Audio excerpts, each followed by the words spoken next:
Snow cares nothing for innocence or damnation. It just buries both alike.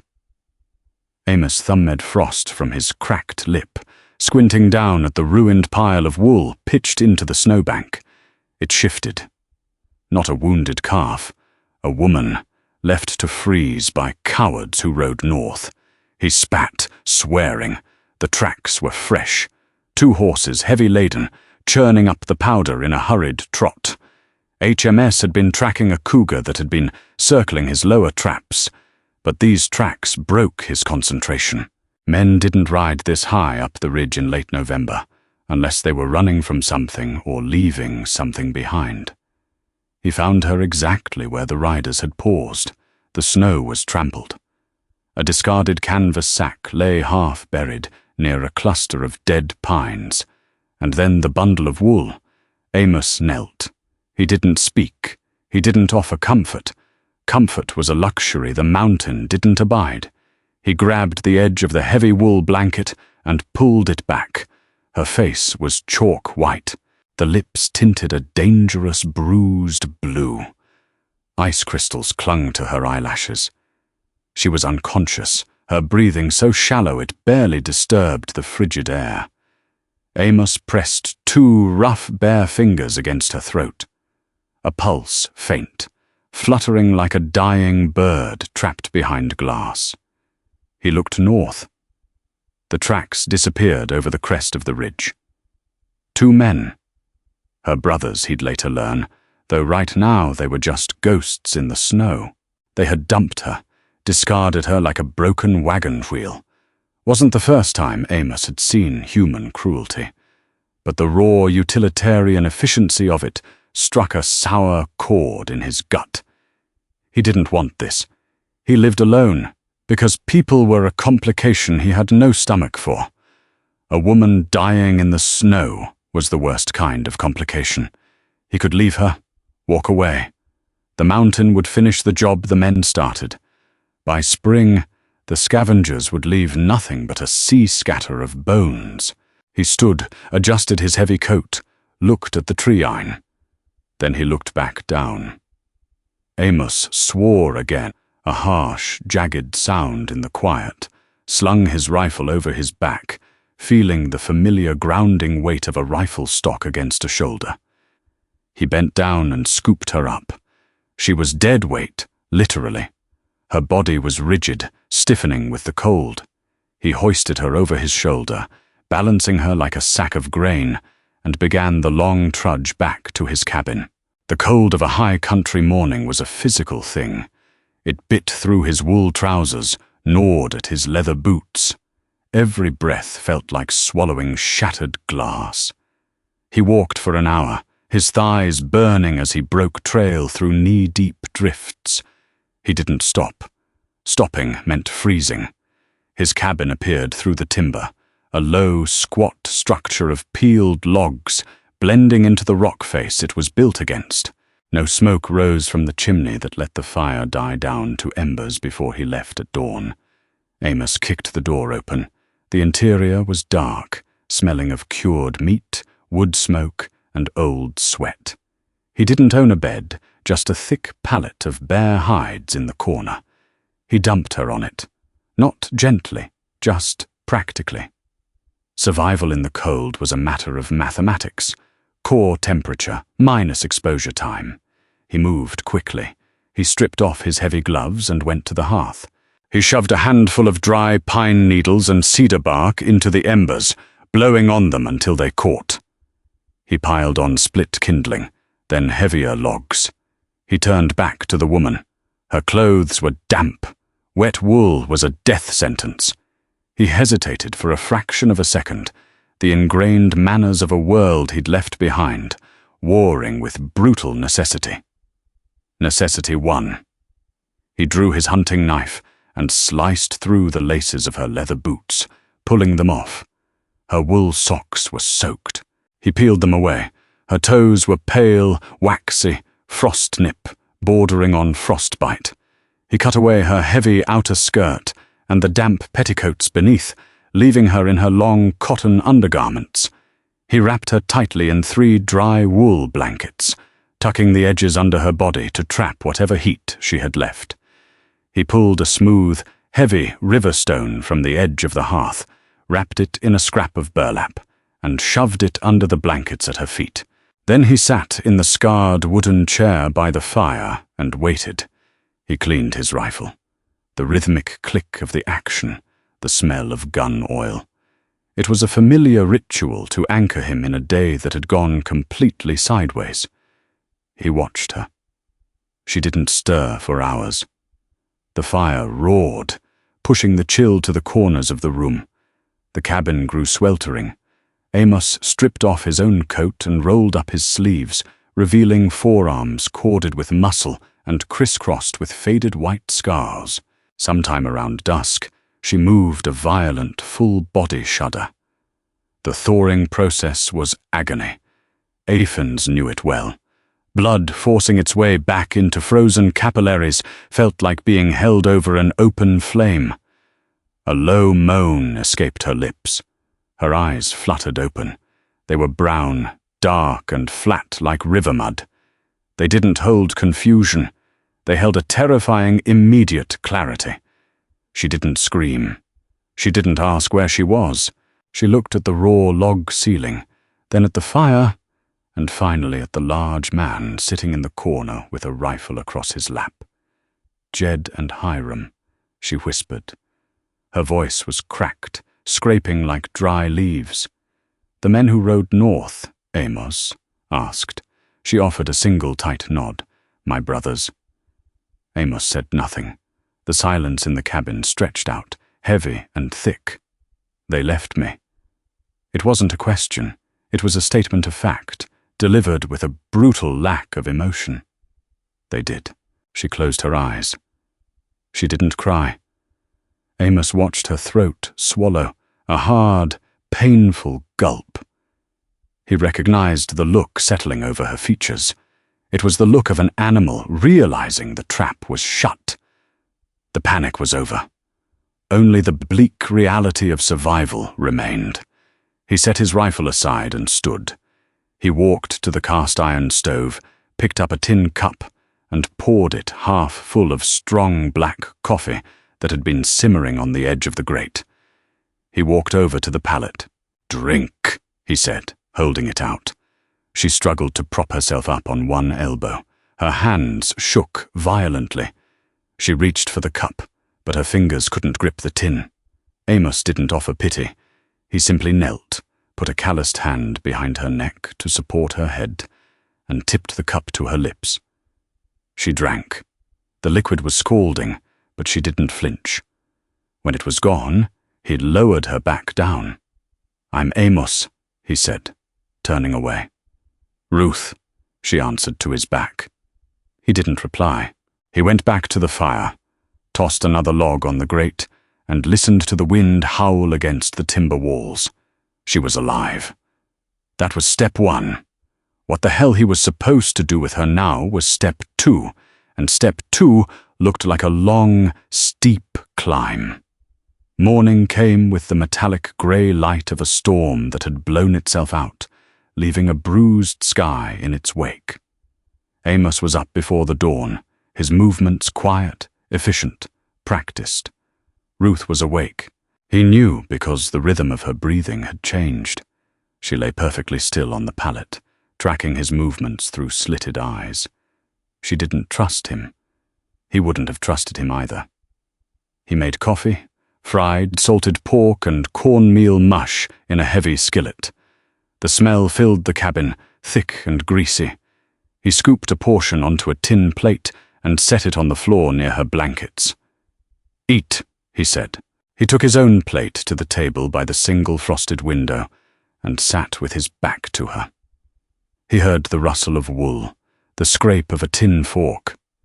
She ate like a starved wolf, fast, desperate, but trying to keep it silent. When he'd finished, Amos took his plate, wiped it clean with a rag, and began layering his cold weather gear. "Where are you going?" Her voice stopped him at the door. "Trapline firewood." He didn't turn around. "Are you locking me in?" He looked over his shoulder. She was sitting up. The The blankets clutched to her chest. Her face was hollowed out, dark circles bruising the skin under her eyes, but her jaw was set. "No lock on the door," Amos said flatly. "Ain't nothing out there but 70 miles of timber and cold. You want to run, you run, but you'll," Clear's throat, "be dead by nightfall." Fact. He stepped out, pulling the heavy door shut behind him. The air was sharp enough to cut. Amos picked up his splitting maul and went to work on a pile of seasoned oak rounds. The physical labor was a relief. The heavy thack of the maul, the satisfying crack of wood splitting cleanly along the grain. He needed the exertion to burn off the restless energy that had settled in his bones. His space had been violated. For 5 years, this mountain had been his alone. He knew the habits of the elk, the migration patterns of the birds, the shifting moods of the weather. He knew nothing of this woman, except that her own blood had decided she was expendable. He chopped wood until his shoulders ached, and his breath plumed in great white clouds. He stacked the split logs by the door, a towering monument to winter preparation. When he came back inside hours later, the cabin was different. The tin plates were washed and stacked near the bucket. The floor had been swept with the rough broom made of bound twigs. Ruth was sitting in the chair by the fire, wearing her dried cotton undergarments and wrapped in a blanket. She was trying to mend her ruined boots with a thick needle and sinew she had found on his work. Amos stomped the snow off his boots. He took off his coat and hung it on a peg. He looked at the clean plates, then at her. "Didn't ask you to do that," he said. "Didn't ask for your permission," she replied, without looking up. She struggled to push the thick needle through the stiff leather. Her fingers were red, swollen at the knuckles. Amos walked over. He reached down and took the boot and the needle from her hands. She stiffened, a flash of genuine panic crossing her face, but she didn't pull away. He sat on a low stool across from her. He pulled an awl from his pocket, punched a clean hole through the leather, and pushed the needle through with ease. He worked in silence, repairing the slice he'd made the night before. "Why did they leave you?" Amos asked. The question hung in the air, blunt and heavy. Ruth stared into the fire. The light caught the sharp angle of her cheekbone. "We were headed for the Oregon Territory. Wagon broke an axle 100 miles back. Lost most of our supplies. The horses were struggling with the weight." She paused. A muscle ticked in her jaw. 3 people, 2 horses, winter coming on fast. Jed did the math. I was the slowest. I was sick a few days back. Fever slowed us down, so they dumped the excess cargo, Amos said. "No judgment, just an assessment of the facts." "Yes. You hate them for it?" Ruth finally looked at him. Her eyes were dry. "Hate is a waste of energy. They wanted to live. I understand wanting to live." Amos tied off the sinew, bit to the end clean, and tossed the boot into her lap. "Put it on. See if it holds." She pulled the boot onto her foot, lacing the remaining leather tight. It held. "I won't be a burden," Ruth said, her voice dropping to a low, fierce register. "I know how to work. I can cook clean skin of hair. When the thaw comes, I'll walk down the mountain, and you'll never see me again. But until then, I pull my weight." Amos studied her. Most people he knew would be weeping, cursing God, demanding retribution. She was just negotiating her survival. He respected that. It was the only language he truly understood. "Touch my rifles without asking. I'll throw you out in the snow myself," Amos said. "Understood? You don't go past the tree iron alone. There's a pack of timber wolves pushing south. They're hungry. Understood. Water comes from the creek. It freezes over at night. Have to break the ice with the iron bar. I can do that." Amos stood up. He walked to the corner, pulled a whill shirt and a pair of canvas trousers from a chest, and tossed them at her. "They'll be too big," he said. "Roll the sleeves. I'm going to check the lower traps. Have dinner ready when I get back." He didn't wait for her to answer. He took his rifle and left. As he walked down the mountain, the silence of the woods felt different. It wasn't empty anymore. There was a tether pulling at his back, anchored to the cabin. He didn't like the feeling. But as he adjusted his grip on his rifle, he admitted one thing to himself. He didn't entirely hate it either. Winter tightened its grip on the mountain. The snow piled higher, burying the lower branches of the pines and silencing the world. Time became measured not by days on a calendar, but by the relentless cycle of wood, water, fire, and food. A fragile architecture of routine built itself between them. Amos woke first, coaxing the embers back to life. Ruth made breakfast. Amos hunted. Ruth mended, cooked, and maintained the cabin. They moved around each other like two weary dogs in a small pen, careful, measured. The cabin was roughly 20 by 20 ft.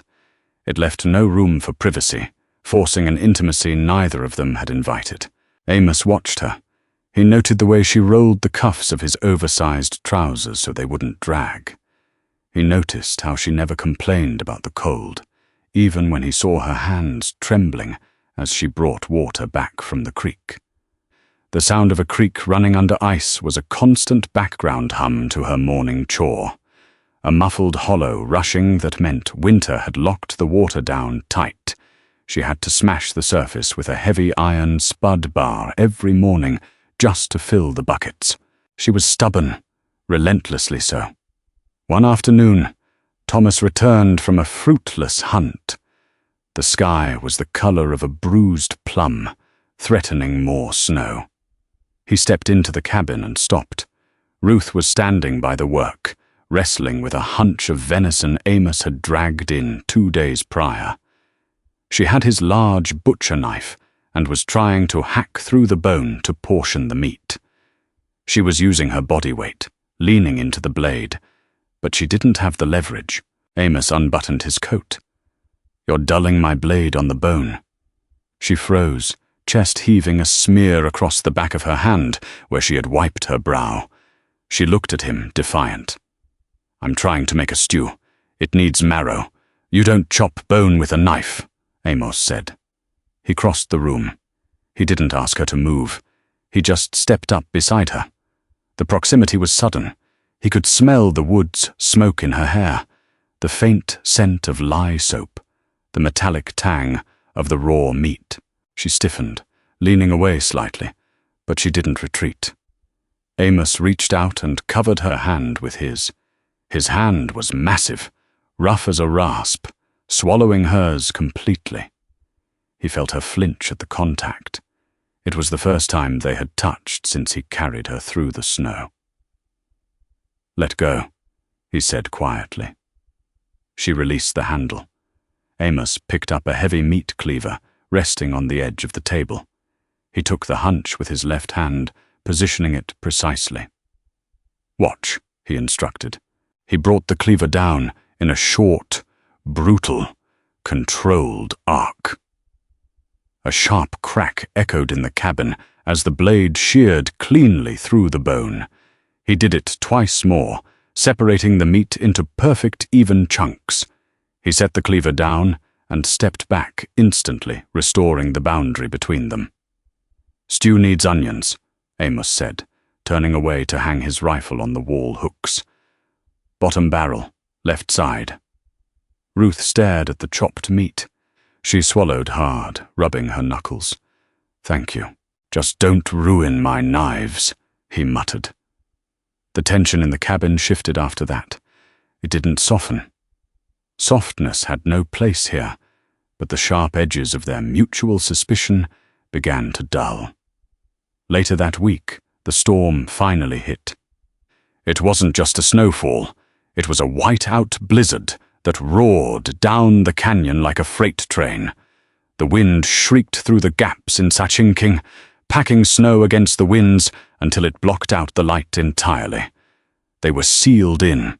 By the second day of the storm, cabin fever began to set in. The heat from the stove was oppressive, yet the walls radiated a creeping frost. Amos sat in his chair, whittling a piece of cedar into a new handle for an awl. Ruth sat on the floor near the hearth, mending a tear in one of his spare blankets. The silence, usually comfortable for Amos, felt heavy, loaded with unsaid things. "Did you build this place?" Ruth asked suddenly, without looking up from her stitching. Amos stopped carving. He looked at her mostly. "Found the foundation of an old trapper's shack, built the rest up from the logs." "How long have you been up here?" 5 winters. She pulled the needle through the wool. Why? It was a dangerous question. Men who lived in the high country didn't ask each other why. It was understood that you were either running from the law, a bad debt, or a memory. Amos looked at the wood shavings gathered by his boots. "World got too crowded," he said finally, "so you came to a place where the nearest neighbor is 100 miles away. Trees don't talk. Animals don't lie. Snow don't judge." Amos went back to carving. "It's an honest life." Ruth let out a short, humorless breath. "Honest, maybe. But it's a lonely way to die." "We all die lonely, Ruth," Amos said, his voice dropping into a register that brooked no argument. "Whether you're in a city of thousands or on a mountaintop, your brothers proved that when the fire gets too hot, people look out for themselves." She stopped sewing.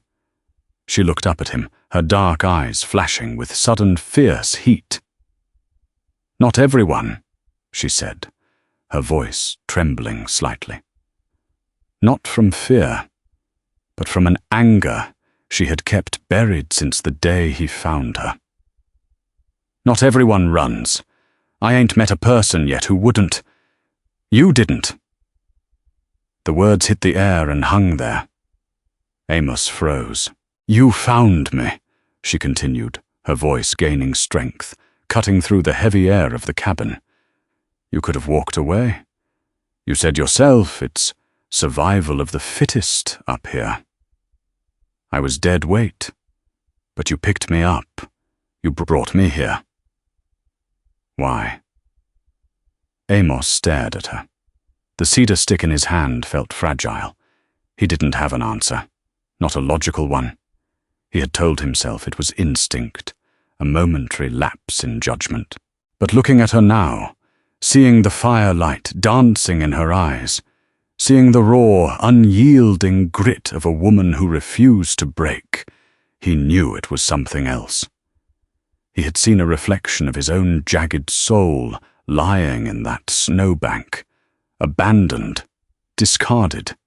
Before Amos could formulate a lie, the sound cut through the howl of the blizzard outside.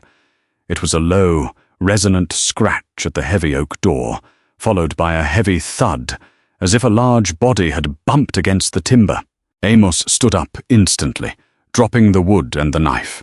He crossed the room in 2 strides, grabbing his rifle off the wall. "What is it?" Ruth asked, her anger evaporating, replaced by sharp alert. She scrambled to her feet. "Quiet!" Amos hissed. He pressed his ear against the cold wood of the door. Another scratch, heavier this time, wood splintering. Then a sound that made the hairs on the back of his neck stand up. A low, vibrating growl deep enough to rattle the floorboards. "Timberwolf," Amos muttered, jacking around into the chamber. "A big one smells the venison. Will the door hold?" "It's thick oak, but if he's hungry enough, it'll try to dig out the threshold." Amos backed away from the door, raising the rifle to his shoulder. Suddenly, a second thud hit the wall near the window, then a third. Amos's eyes narrowed. "It ain't just one, it's the whole pack." He looked at Ruth. She wasn't cowering. She had moved to the table and picked up the heavy meat cleaver, gripping it with white knuckles. Her stance was wide, ready. Amos felt a strange, tight pull in his chest. In 5 years, He had faced every danger on this mountain alone. If he died, he died. But now there was someone else in the room, someone who had drawn a line in the dirt and stood beside him. "Get behind the stove," Amos commanded. "If they breach the window, they'll come through fast." "I can fight," she said stubbornly. "I know you can," Amos said, and he realized he meant it. But the rifle speaks louder than the cleaver. "Move." She hesitated, then stepped back, positioning herself near the cast-iron stove, giving him a clear line of sight to both the door and the window. The wind shrieked outside, mocking them. A heavy body slammed against the window shutter. The thick wood groaned, protesting the weight.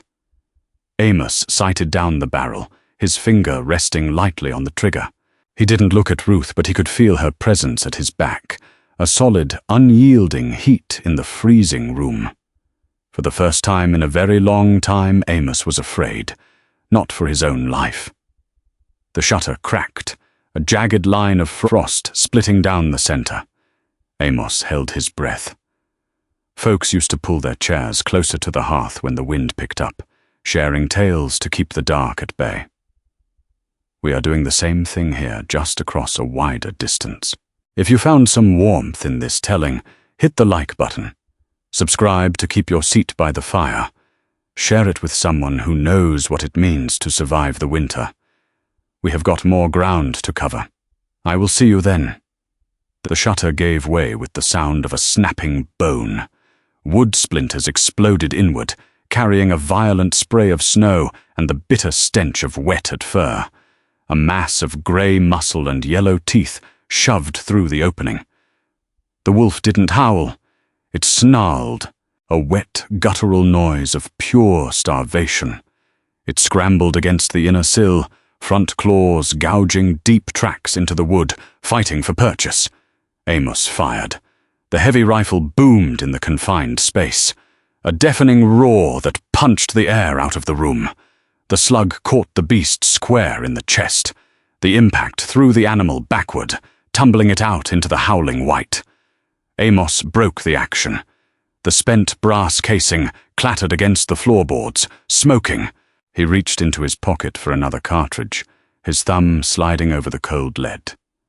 He was a fraction of a second too slow. A second wolf launched through the shattered window. It hit the floor, scrambling on the slick, blood-spattered wood. Its yellow eyes locked instantly onto Amos. The rifle was open, empty. The animal lunged, jaws snapping toward his throat. Amos braced, raising the heavy steel barrel of the rifle horizontally to take the bite. A blur of motion swept past his left shoulder. Ruth didn't scream. She stepped directly into the wolf's path, gripping the meat cleaver with both hands. She swung it like a splitting maul, driving it down with her entire body weight. The heavy, flat steel connected with the thick muscle of the animal's neck. A sickening, dense crunch echoed above the wind. The wolf dropped. Its momentum carried it forward, crashing heavily into Amos's shins. It thrashed once, jaws snapping at empty air, and went still. Cold air poured through the broken window, sucking the heat from the cabin in seconds. "Reload!" Ruth gasped. She didn't drop the cleaver. She stood over the dead animal, chest heaving, her knuckles white. Amos shoved the cartridge home and snapped the action shut. He stepped over the carcass and moved to the window, leveling the barrel into the dark.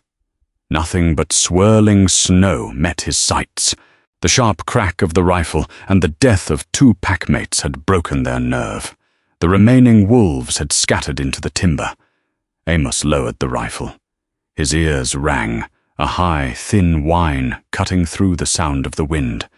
The smell of burnt sulfur choked the air, mixing heavily with the copper scent of blood. He looked at Ruth. She was staring at the dead wolf on the floor. Her hands were shaking now. The adrenaline was receding, leaving the brutal reality of what had just happened in its wake. Amos walked past her, grabbed a heavy woolen blanket from the pallet, and shoved it into the broken window frame. He jammed a heavy oak chair against it to hold it in place.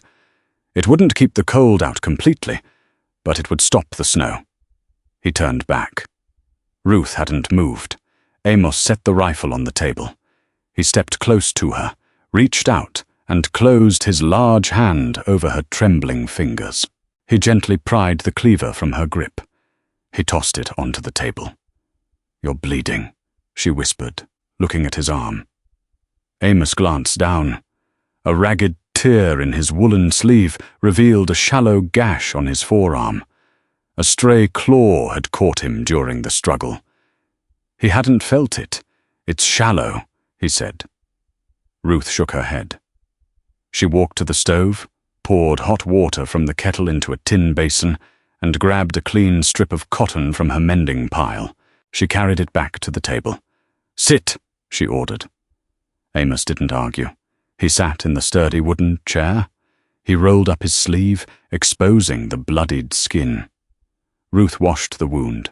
Her touch was efficient, devoid of unnecessary gentleness, but careful.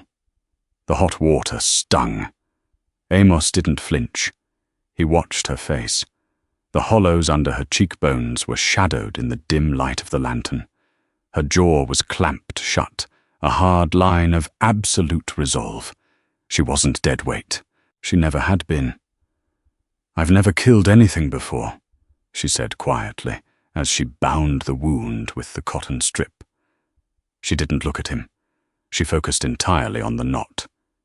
"You didn't hesitate," Amos noted. "If you die, I die." "The math hasn't changed." She tied off the bandage and stepped back. Amos stood up. He walked to the dead wolf on the floorboards. Survival left no room for waste, not even now. "Get a bucket from the corner," Amos said, drawing his skinning knife from his belt. "We butcher it tonight. If we leave it, the smell will bring the rest of the pack back before dawn." They worked for hours. The storm raged outside, burying the cabin deeper in the drift, but inside the rhythm of necessary labor anchored them. Amos skinned and quartered the animal. Ruth cleaned the blood from the floorboards, boiling water and scrubbing the wood until her hands were raw. When it was done, the meat hung from the rafters in the cold corner of the cabin. The pelt stretched and salted. The fire in the stove burned down to a dull, pulsing cherry red. The cabin was freezing, the makeshift window patch failing to hold back the bitter chill. Amos sat on the floor, his back against the rough logs of the wall. A heavy blanket draped over his shoulders. Ruth sat a few feet away, wrapped in her own blankets. The space between them was small, but the silence was immense. It was no longer the silence of suspicion. It was the heavy, exhausted quiet of two people who had stood on the edge of the dark and pulled each other back. Amos looked at her profile in the dying light. "You saved my life. You saved mine first," she replied softly. He didn't offer a rebuttal. He let his head rest back against the timber, listening to the wind tear at the roof. The mountain was a brutal host, but for the first time in 5 years, Amos felt something other than isolation within its walls. He felt the terrifying, heavy burden of gratitude. The storm broke 2 days later, leaving a transformed world. The snow was blindingly bright, piled in drifts that reached the cabin's eaves. Amos spent a full day repairing the window. He fashioned a new shutter from heavy planks, securing it with iron hinges and a thick wooden crossbar. Ruth maintained the fire, melting snow for water, stretching their rations to account for the days they couldn't hunt. Weeks bled into one another. The deep freeze of January gave way to the unpredictable biting winds of February. Their routine hardened into a seamless choreography. Amos didn't need to ask for coffee in the mornings. It was ready when he laced his boots. Ruth didn't need to ask for firewood. The stack by the door was perpetually replenished. They anticipated each other's movements, reading the subtle shifts in posture and breath that communicated more than words ever could. Amos found himself lingering near the cabin. He checked his traps, hunted the ridges, but the immense stretches of time he used to spend wandering. Fibre felt empty now. The pull of the cabin, the smell of woodsome smoke, and the quiet presence of the woman within it drew him back earlier each day. He noticed things. He noticed the way she hummed a low, tuneless vibration in her chest when she was working a tough seam. He noticed the calluses hardening on her palms, mirroring his own. He noticed that she stopped watching the wagon trail that wound through the lower valley. But as February surrendered to March, the air began to change. It started as a subtle softening in the wind. The hard, brittle cold lost its edge, replaced by a damp, heavy chill. The snowpack began to compress, the top layer turning to granular ice during the day and freezing solid at night. Then came the sound, a muffled hollow, rushing deep beneath the ice of the creek. The water was waking up. Amos stood on the porch, his breath no longer plumbing in the air, listening to the hidden current. He gripped the wooden railing until the splinters bit into his palm. Spring was coming. The thaw. The math of their arrangement had been clearly stated on her first day. When the thaw comes, I'll walk down the mountain, and you'll never see me again. He turned and looked through the open door. Ruth was sitting at the table, polishing the steel of his hunting knife with a rag and a drop of oil. She looked up at him. She heard the water, too. The agreement hung in the room, sudden and suffocating. Neither of them spoke. April arrived with the violence of a breaking dam. The snow didn't melt gracefully. It rotted. Great slabs of it slid from the pine branches, crashing heavily to the muddy forest floor. The creek roared, a torrent of brown, freezing water that tore at the banks and dragged dead timber downstream. The mountain smelled of wet earth, crushed pine needles, and decay. Inside the cabin, a suffocating tension had taken root. The seamless choreography of winter had dissolved into stiff, measured movements. Every clatter of a tin plate, every scrape of a chair felt magnified. Amos spent long hours outside, splitting wood they wouldn't need until next winter, sharpening tools that were already razored. He avoided the cabin. He avoided the sight of the canvas sack sitting by the foot of her pallet. Ruth was packing. She took only what was strictly necessary. A spare shirt Amos had given her, a chunk of salted venison, 2 heart attack, biscuits, a heavy wool blanket. She folded everything with meticulous, infuriating precision. Amos stood in the doorway, mud caking his boots, watching her tie the top of the sack. Trails mostly clear below the ridge, Amos said. His voice sounded like it was scraping over gravel. Mud's deep, but the snow's gone. Wagon road to the settlement is passable. Ruth didn't look up. She tightened the knot on the sack. How many miles to the settlement? 20. I can make that in 2 days, if the weather holds. She finally stood and faced him. She was wearing her mended boots, the thick canvas trousers rolled at the ankle, and a heavy wool sweater.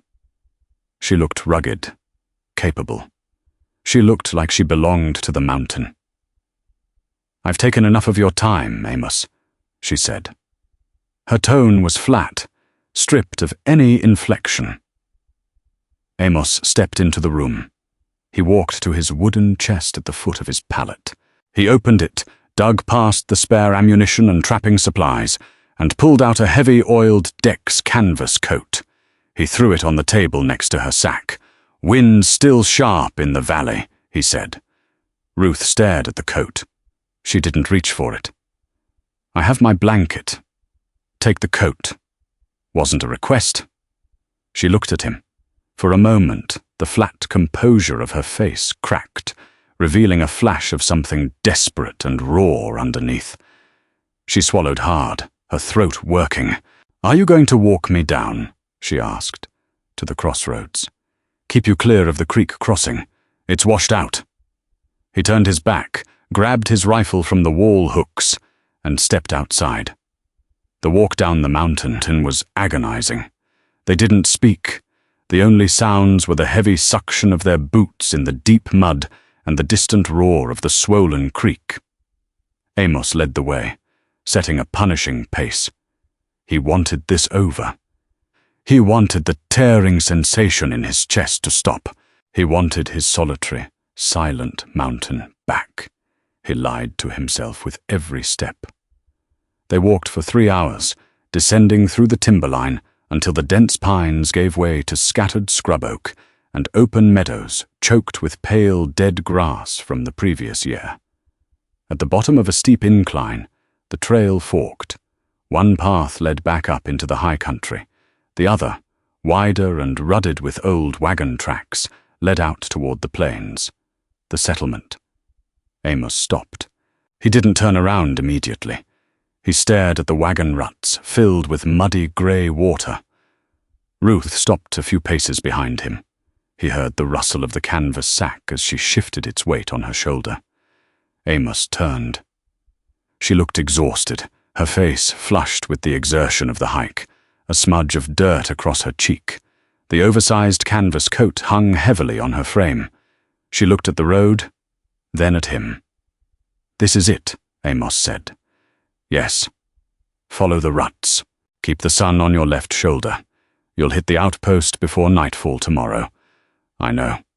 Silence fell between them, heavier than the mud clinging to their boots. It was the silence of two people standing on the edge of a vast, empty canyon, neither willing to be the first to shout into the void. Amos gripped the stock of his rifle. His knuckles turned white. He had survived blizzards, starvation, and the jaws of a wolf by relying on cold, hard logic.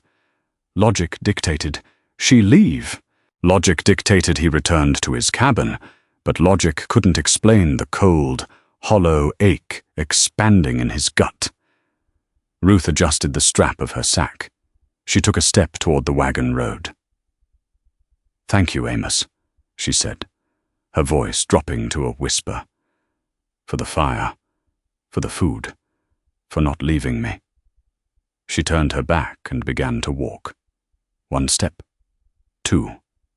Amos watched her go. She watched the distance grow between them.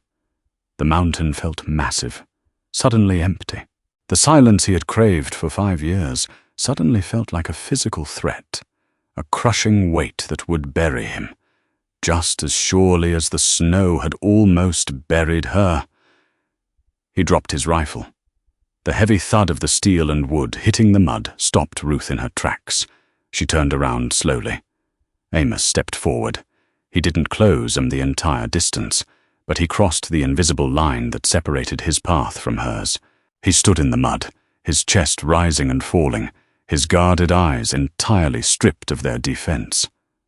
"I ain't used to the quiet anymore," he said. The words were ragged, torn from somewhere deep inside him. Ruth stood perfectly still. The wind whipped a strand of dark hair across her face. Amos took another step. "World down there is full of cowards. People who leave when the weight gets too heavy. You ain't one of them."